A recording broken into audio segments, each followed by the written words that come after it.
Leia, stop. Turn it now. Stop. No more.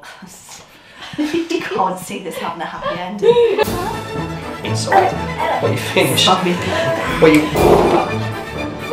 You've got the sound on the camera as well. press aside. What's she done there? So that was the start of that. She's creeping.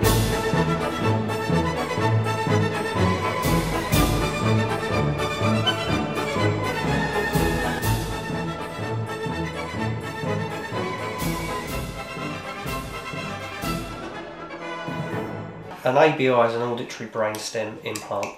Now, the piece of kit that Leia has on her head, which is on this side, is exactly the same as what a cochlear implant is, even down to the piece that they put inside with the electrodes, the magnet, etc. is exactly the same. So she's got that bit positioned there, around there where the coil is, but the actual, the bit that the towers, I would call it, that if it was a cochlear implant, they would put into the inside part of the ear to pick up the sounds.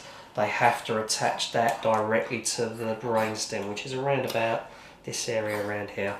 That's why she only gets it on one side. That's why cochlear implants, they will do both sides, because they can do bilateral implants because they can put that coil onto the cochlear on either There's side. no benefit on an ABI. It has, because you only need to attach one to the brainstem, because you're literally trying to stimulate hearing in a completely different way, because when you do it to your cochlear on the inside, that sends the signal to the brainstem, which we then make how we distinguish sounds. Whereas with Leia, you're bypassing the ears and the cochlear, and you're going straight to the brainstem. So it's a different, in theory, it should be a different type of sound that she hears, we're told, and it's then how she makes response to the sounds. I think the risks were the surgery itself. So because it was high invasive brain surgery, there was obviously no guarantees that something might not go wrong. We obviously had to sign a consent form when she went in for surgery that talked about all the things that could potentially happen with that type of surgery.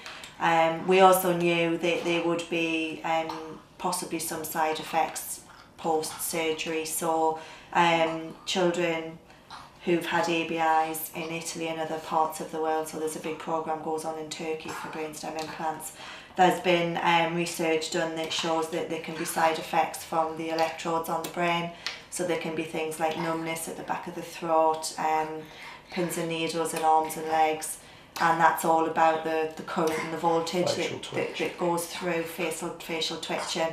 So we knew there could be side effects, but again, when we looked at it, we thought that it was worth it to give her an opportunity to be able to communicate and have a spoken language and to be able to hear what goes on around her. It's been quite hard work to secure the funding and for her to have the operation in London.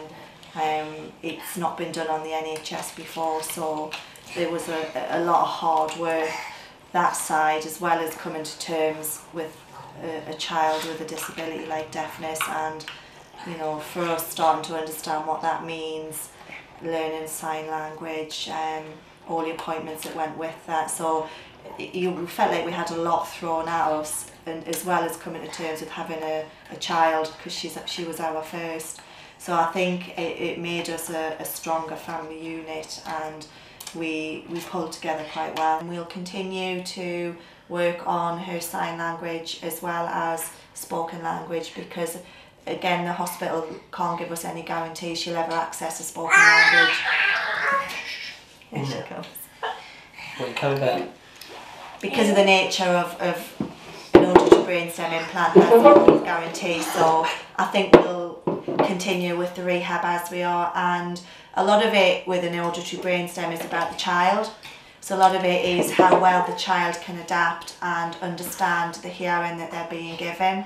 So a lot of it is the input we give and the professionals, but a lot of it is about the child themselves, which is why some of the results for ABIs aren't consistent, because every child you can have a different outcome.